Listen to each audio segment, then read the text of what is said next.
የዛኔ ሄርሜላ ጠፍታ ወይ ደግሞ ራሷን ደብቃ ሳይሆን ኤፍሬም አግቷት ነበር።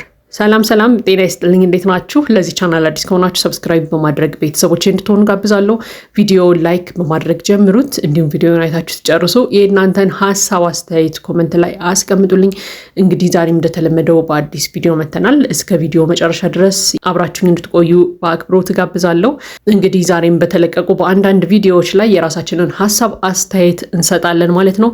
እንግዲህ ትላንት አንድ ቪዲዮ ተለቋል። ያው ኤፍሬም እንግዲህ ከሄርሜላ ጋር የሆኑ ነገሮችን ለማድረግ ሲሞክር አይተናል ማለት ነው። እንግዲህ ያው ይሄ ነገር አግባብነት ያለው ነው ወይ? አግባብነት ያለው ነገር አይደለም። በእርግጥ የማይመከርም ነገር ነው። ለማንኛውም ግን ኤፍሬም ከሄርሜላ ጋር ምንድነው ያለው ግንኙነት? ከዚህ በፊትስ ይተዋወቃሉ ወይስ አይተዋወቁም የሚለው እንግዲህ የሁላችንም ጥያቄ ሆኗል ማለት ነው። ለማንኛውም እንግዲህ ኤፍሬም እና ሄርሜላ ከዚህ በፊት ይተዋወቃሉ አይተዋወቁም? እንደኛ ግምት ይተዋወቃሉ። የያዙት ሁለቱም የሚያውቁት ትልቅ ሚስጥር እንዳለም ያስታውቃል። ያ የያዙት ወይ የደበቁት የጋራ ሚስጥራቸው ምንድነው? እሱን ያው እንግዲህ ዛሬ ጀምረውታል። በጊዜ ሂደት እየወጣ የሚሄድ ነገር ነው ማለት ነው። ለማንኛውም ግን በሁለቱ መካከል የሆነ ግንኙነት እንዳለና ወይ ደግሞ ሄርሜላ ያ ነገር እንዲወጣ እንደማትፈልግ ግን ትላንትና በተለቀቀው ቪዲዮ አይተናል። ኤፍሬም እንግዲህ ምንም ነገር ሳይናገር ቤቷ ስለሄደ ብቻ ሄርሜላ ስትርበተበት ስትጨናነቅ በጣም በቃ ማይሆኑ ነገሮችን ስታደርግ አይተናል። ይሄ ነገር ደግሞ እንግዲህ በሁለታቸው መካከል የተደበቀ የሆነ ነገር እንዳለ ያስታውቃል ማለት ነው። ለማንኛውም ግን ኤፍሬም እንግዲህ ባለፈው ሲጠየቅ ሄርሜላ ጋር ትተዋወቃላችሁ ከዚህ በፊት ሲባል አንተዋወቅም ሲል ተደምጧል። ነገር ግን ከዛ በፊት ደግሞ ስለ ሄርሜላ በጣም ብዙ መረጃዎች አሉኝ። እጅግ በጣም ማትሆን ሴት ናት፣ ለአብርሃም ልትሆነው አትችልም። ስለዚህ አብርሃምና ሄርሜላ አንድ ላይ መሆን የለባቸውም እያለ እንግዲህ ብዙ ብጥብጦችን ሲፈጥር አይተናል። እና እንደውም የዛኔ ራሱ ተጠራጥረን ኤፍሬም ይወዳታል እንደ ሄርሜላን ወይ ለእሷ ፍቅር ሊኖረው ይችላል እያለን ነበርና ምናልባት በሁለቱ መካከል የተፈጠረ የፍቅር ግንኙነት ያለ ይመስለኛል፣ ከአሁን በፊት ማለት ነው፣ ከአብርሃም ጋር ከመሆኗ በፊት ሄርሜላ። ለማንኛውም ግን ብዙ ነገሮች የሚያመዝኑት ሁለቱ ልጆች በደንብ እንደሚተዋወቁና የደበቁት ትልቅ ሚስጥር እንዳለ ነው። አንዳንድ ጊዜ ነገሮችን ሰፋ አድርገን ስናስባቸው ባለፈው ሄርሜላ ጠፋች፣ ታፈነች፣ ታገተች ምናምን የተባለ ጊዜ ስትመጣ እንግዲህ ራሷን እንደደበቀች ነው ስትናገር የነበረው። ከአብርሃም እርጉዝ ስለነበርኩኝ ያው አብርሃም ላይቀበለኝ ይችላል ወይ ደግሞ የአብርሃምን ፊድባክ ስለማላውቅ ነው የተደበኩት የጠፋሁት ብላለች። ነገር ግን የዛን የራሱ የጠፋች አይመስለኝም። እኔ እንደግል ምናልባት ከኤፍሬም ጋር ነበሩ፣ በቃ ከኤፍሬም ጋር ነበሩ። ኤፍሬም እና ሄርሜላ የዛኔ አንድ ላይ ነበሩ። ኤፍሬም በደንብ ያለችበትን ቦታ ያውቅ ነበር። ምናልባት እነ ዳኒ እነ ሜሪ እነ ሩታ ምናምን ላያውቁ ይችላሉ። ኤፍሬም ግን በደንብ ያውቅ ነበረ። ምናልባትም ከኤፍሬም ጋር ነበረች ሄርሜላ ማለት ነው። ስለዚህ ብዙ ነገሮች ወደዛ ነው የሚያመዝኑት። ምክንያቱም ኤፍሬም እና ሄርሜላ ባይተዋወቁ ኖሮ ኤፍሬም ሄርሜላን ደፍሮ በዚህ ልክ ሊያናግራት አይችልም። በቃ በዚህ ልክ ማለት ነው። ማንም ቢሆን የወንድሙን ሚስት በዚህ ልክ ተዳፍሮ ሊያወራ አይችልም። ስለዚህ ሄርሜላና ኤፍሬም የደበቁት ያልወጣ ሚስጥር አለ። ያው ዛሬ ጀምረውታል። ቀስ በቀስ የሚወጣ ነገር ሊኖር ይችላል ማለት ነው። ምናልባት ግን ትላንትና ኤፍሬም የሄደበት መንገድ ደግሞ ምንድን ነበረ? የሄደው ሄርሜላ ቤት ምን ሊያደርግ ነበር? ታስታውሱ ከሆነ ሲያወራ እንደሰማ ነው አብርሃም መውጣቱን ስላወኩኝ ነው፣ አብርሃም ቤት ውስጥ እንደሌለ ስላወኩ ነው የመጣሁት እያላት ነበርና ምን ሊያደርግ አስቦ ነው የሄደው?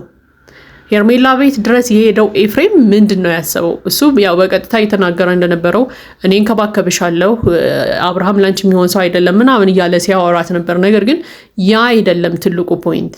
በቃ እሱ እንደዛ እያወራ እያለ ሄርሜላ እጅግ በጣም ተጨናንቃ ነበረ፣ እጅግ በጣም ስትርበተበት ነበርና የሆነ ነገር እንዳያፈነዳባት በቃ እየጠበቀችው ነበረ ኤፍሬም ነው ማለት ነው። ለማንኛውም ግን ይመስለኛል የዛኔ የጠፋች ጊዜ ከኤፍሬም ጋር ነበሩ።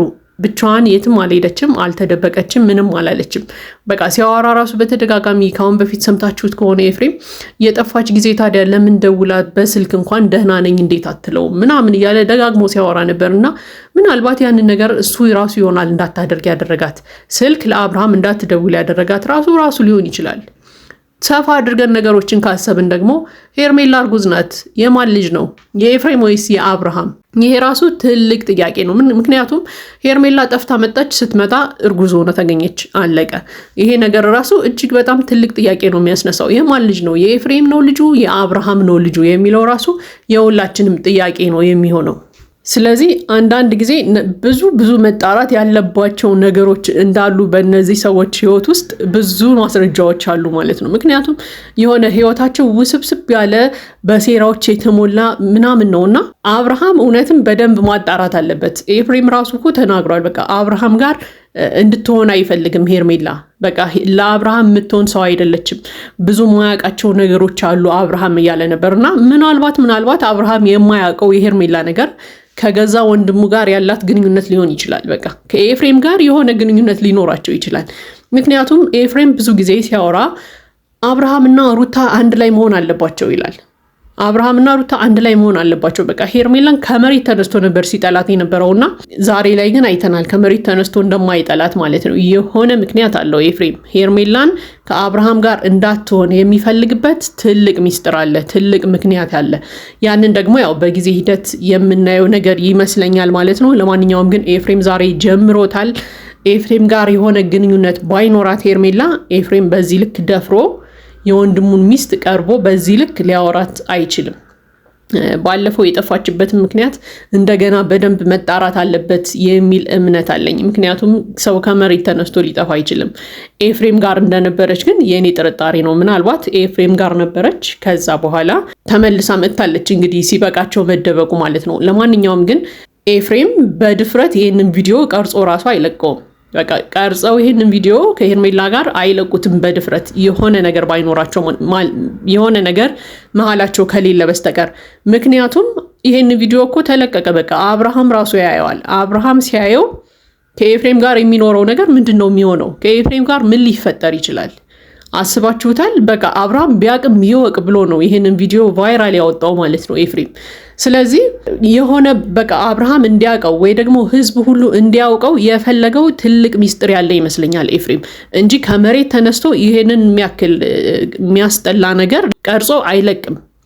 ነገር ግን አብርሃምም ይሁን የእሱ ቤተሰቦችም እንዲያውቁት የሚፈልገው ነገር አለ ከሄርሜላ ጋር ማለት ነው። ስለዚህ ኤፍሬም የሆነ የያዘባት ነገር እንዳለ ይሰማኛል አሁንም ማለት ነው። ምክንያቱም ከሄርሜላ ሪያክሽን ራሱ እንዳየነው እጅግ በጣም ስትፈራ፣ ስትንቀጠቀጥ፣ ስትርበተበት ስለነበረ ማለት ነው። ለማንኛውም ግን የሄርሜላ ልጅ ራሱ ምንድነው ማነው የማነው ልጅ ይጣራልን፣ የኤፍሬም ወይስ የአብርሃም የሚለው ነገር ትልቅ ሚስጥር ነው ማለት ነው። ለማንኛውም እንግዲህ ወደፊት የምናየው ነገር ነው የሚሆነው። አብርሃም ይሄንን ጉድ ሲያይ ሲሰማ ምን ይላል የሚለውን እንግዲህ ምናልባት ዛሬ ማታ ልናየው እንችላለን፣ ሪያክሽኑን የአብርሃምን ማለት ነው። ከዛ በዘለለ ግን ያው እንግዲህ የተለቀቀው በሄርሜላ ቻናል ነው ይሄ ቪዲዮ ማለት ነው። ስለዚህ ኤፍሬም ቢሆንም የቀረጸው በሄርሜላ ቻናል ተለቋል። ስለዚህ ሁለቱም አምነውበት ነው የለቀቁት ይሄንን ቪዲዮ። ያ ማለት እንግዲህ ቫይራል እንዲወጣ እንዲሰማ አገር እንዲያውቅ የፈለጉት ነገር ያለ ይመስለኛል በሁለቱ መካከል። ለማንኛውም እንግዲህ ያው ነገሮችን ደግሞ በጊዜ ሂደት የምናያቸው ነው የሚሆነው ማለት ነው። ለማንኛውም የዛሬው ሀሳብ አስተያየታችን ይሄ ነው። የእናንተን ሀሳብ አስተያየት ኮመንት ላይ ያስቀምጡልኝ። ለዚህ ቻናል አዲስ ከሆናችሁ ሰብስክራይብ በማድረግ ቤተሰቦቼ እንድትሆኑ ጋብዛለሁ። ቪዲዮ ላይክ በማድረግ አበረታቱን። መልካም ጊዜ ይሁንላችሁ።